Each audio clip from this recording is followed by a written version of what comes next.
Bem, pessoal, nós retornamos agora com o mesmo tema que seria os testes para comparação de mais de dois grupos, né? E nesse caso, nesse vídeo especificamente, nós vamos falar sobre a análise de variância.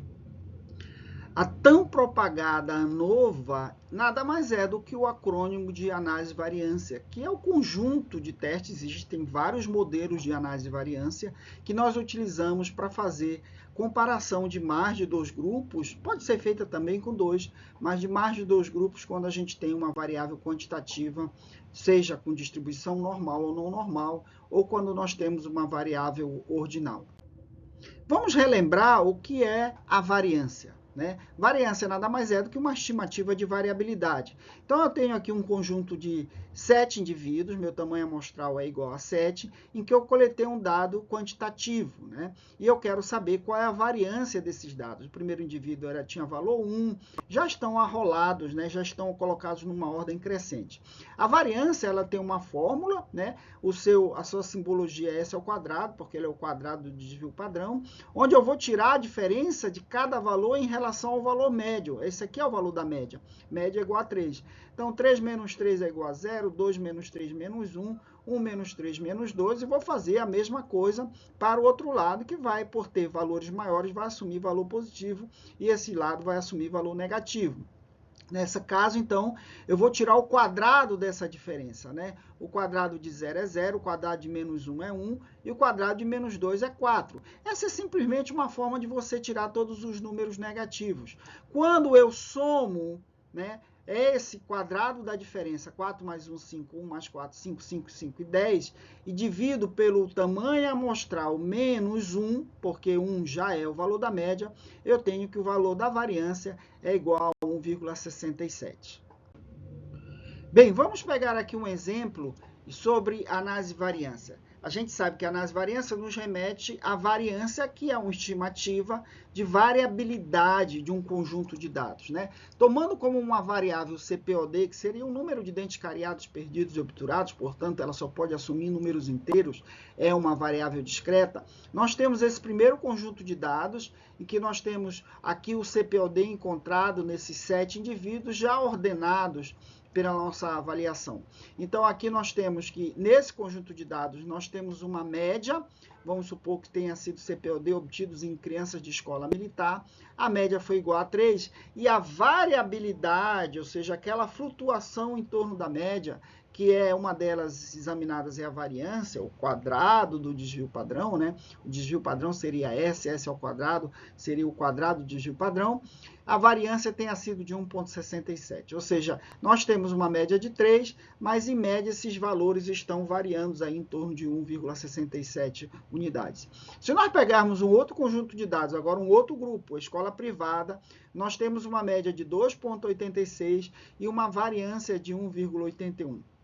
Vejam que aqui a variabilidade está muito maior dentro do grupo do que da diferença da média, entre as médias. É isso que a gente vai medir na análise de variância. Tomando um terceiro grupo, porque a análise de variância é utilizada muito mais quando nós temos mais de dois grupos, vejo que agora a média, né, diferiu bastante dos grupos anteriores, das crianças em escola pública. Nós temos uma média de 5,43 e uma variabilidade de 2,29.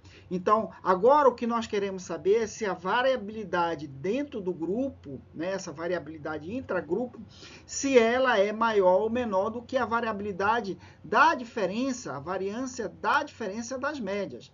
Então, dessa forma, eu vou calcular tanto a variância média intragrupo como a variância provocada pela diferença dos grupos. É isso que nós fazemos. Então, a média total aqui desses três grupos foi 3,76 e a variância das médias, né, ou seja, entre as médias, foi 2,08 e nós temos 3 grupos. Né? Então, aqui eu estou tomando a variância da diferença, a variância entre as médias.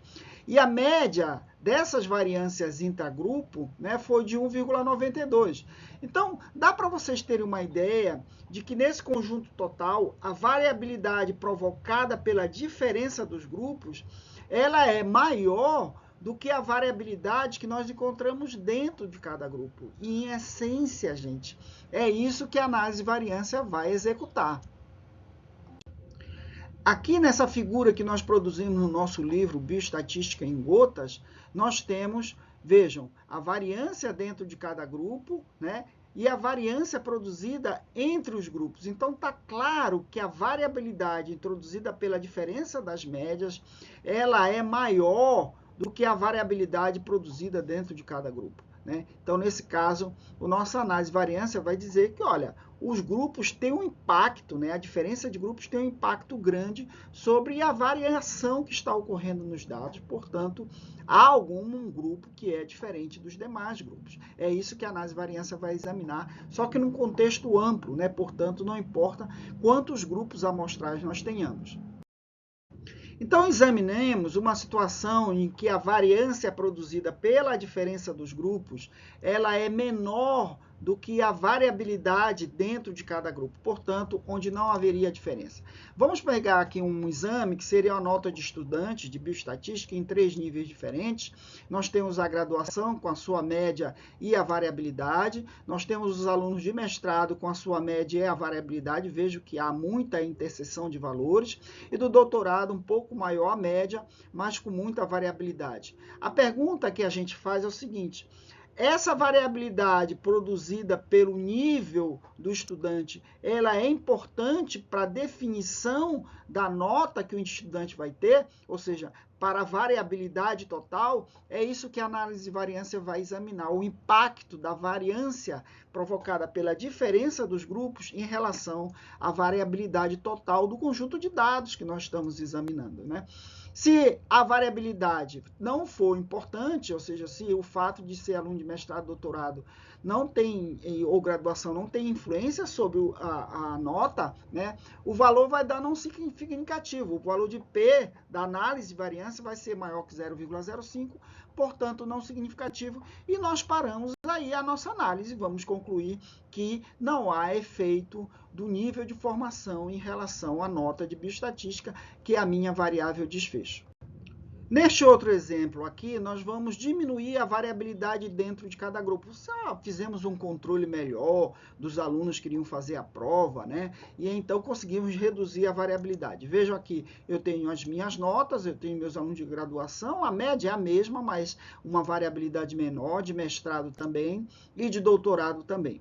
Então, agora, eu quero saber se a diferença entre as 3 médias, a variabilidade intergrupo, se ela é importante em relação à variabilidade total do conjunto de dados. Nesse caso, se eu tenho encontrar um valor de P nessa análise de variância menor que 0,05, significa que tem algum grupo que destoa, né? Que ele provoca um aumento da variância.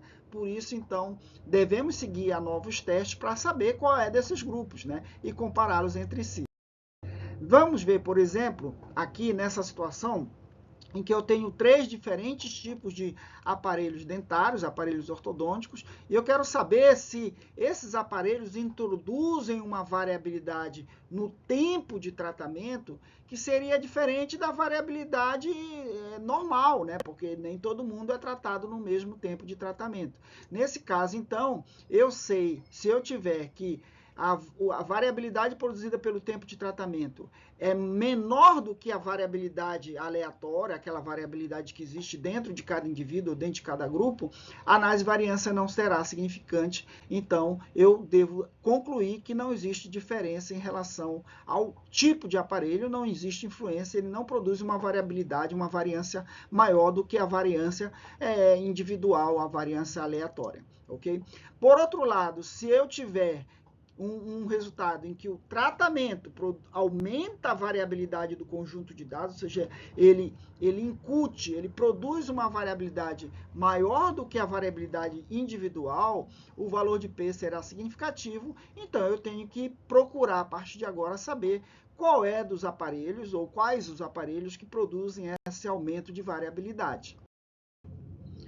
Bem, quando eu encontro na minha análise de variância um valor de P significativo, que significa que algum dos grupos está produzindo uma variabilidade maior, né, no conjunto de dados, eu devo seguir para um teste pós-hoc. Esse é um teste que eu vou fazer em seguida para saber, então, quais desses grupos ou qual desses grupos é significativo. Existem vários modelos, né? O mais utilizado, sem dúvida alguma, na literatura é o teste de Tucker-Kramer. Tem alguns pressupostos, né? Muita gente faz uma análise de variância e em seguida já ataca Tucker-Kramer. Não é bem assim. Nós precisamos saber alguns pressupostos. Por exemplo, Tucker deve ser utilizado quando eu tenho tamanhos amostrais parecidos, não necessariamente iguais em cada grupo, né? E eu devo ter uma variância semelhante. Então, eu tenho que checar aquele pressuposto de homogeneidade de variâncias, né? Quando eu tiver tamanhos amostrais desiguais, né? Nesse caso, eu devo utilizar Sheffer, mas lembrando que eu tenho variâncias semelhantes. Se eu tiver variâncias desiguais dentro de cada grupo, né, uma heterocedicidade de variância, e aí nesse caso, principalmente, quando o tamanho das amostras for desiguais, eu devo utilizar o teste de James-Hoyle, né? E quando eu quero apenas fazer comparação de alguns grupos em relação a um controle, eu vou diminuir o número de comparações, eu vou fazer o teste de Dunnett, né, o post-hoc de Dunnett. Esse post-hoc é interessante porque ele reduz o número de comparações, portanto, ele reduz o ajuste pela inflação do falso positivo, pelo fato de você estar fazendo múltiplas comparações, né? E ainda o teste, a correção de Bonferroni, que é aquela correção quando a gente tem 4 grupos, mas eu quero, não me interessa, por exemplo, comparar aqui o laranja com o vermelho, né? Me interessa fazer comparações específicas, nesse caso é melhor fazer o ajuste de Bonferroni, como nós já vimos anteriormente. Lembrando, gente, que a ANOVA convencional ela deve ser utilizada quando nós cumprimos o pressuposto de normalidade da distribuição em cada grupo. Quando esse pressuposto não é atingido, né, nós devemos utilizar uma ANOVA não paramétrica, que nada mais é do que uma transformação do valor real que nós obtivemos em cada indivíduo, de cada amostra, por postos. É isso que a gente vai ver a partir do próximo slide. Vamos criar uma situação para utilizarmos uma ANOVA não paramétrica, uma ANOVA por postos.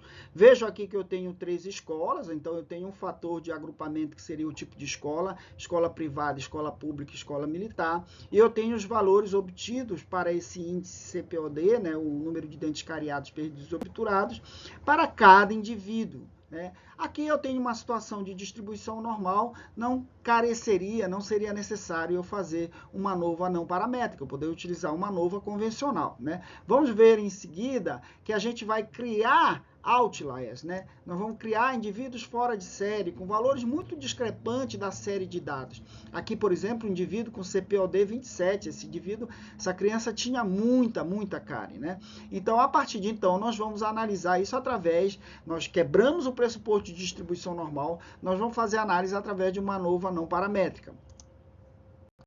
Nessa imagem, vocês estão vendo já os indivíduos agrupados por posto, né? Não está mais o valor real. Então, aquele indivíduo que tinha CPOD 1, eram 2 indivíduos, eles passam a ser o posto 1, né? O primeiro lugar, né? O que tem menos cárie. Você pode tanto criar esses postos numa ordem crescente ou decrescente. E o segundo indivíduo, aquele segundo valor que tinha CPOD 2, como eu tenho 2 número 1, eu vou ter 3 terceiros lugares, e assim sucessivamente. Então, veja que aquele indivíduo que tinha CPOD 27, né, quando eu transformo em posto, nós temos 7 indivíduos em cada grupo, são 3 grupos, 7 vezes 3, 21, ele vai assumir o posto com maior CPOD, que seria o posto 21. E agora eu vou fazer minha análise com essa transformação, porque eu consigo aquela curva que estava bem espalhada, porque eu tinha um indivíduo lá com 27 de cárie, né? Agora eu consigo trazê-lo mais para próximo e vou fazer minha análise em cima de postos. Então, para a escola privada, eu vou ter a soma desses postos e vou ter a média dos postos, né? E para a escola pública, eu vou ter a soma dos postos e vou fazer toda a minha análise em cima da média dos postos. É dessa forma que é conduzida a análise de variância não paramétrica, o teste de Kruskal, também conhecida como ANOVA por postos. Então, pessoal, eu espero que esse vídeo tenha sido útil para você entender o que é uma análise de variância, né? principalmente quando nós vamos conduzir o modelo de análise de variância convencional ou o modelo de análise de variância não paramétrica, aquela análise de variância por postos, que pega o indivíduo, o valor do indivíduo ou da amostra e transforma isso em postos e vai realizar todo o exame, toda a análise vai ser processada a partir desses postos e não mais do valor real. Isso é importante quando a gente tem distribuição não normal, ok? Que seria a análise de variância de Kruskal. Lembrando, importante lembrar que a análise de variância nós utilizamos quando nós temos mais de 2 grupos, entretanto, apenas uma variável desfecho.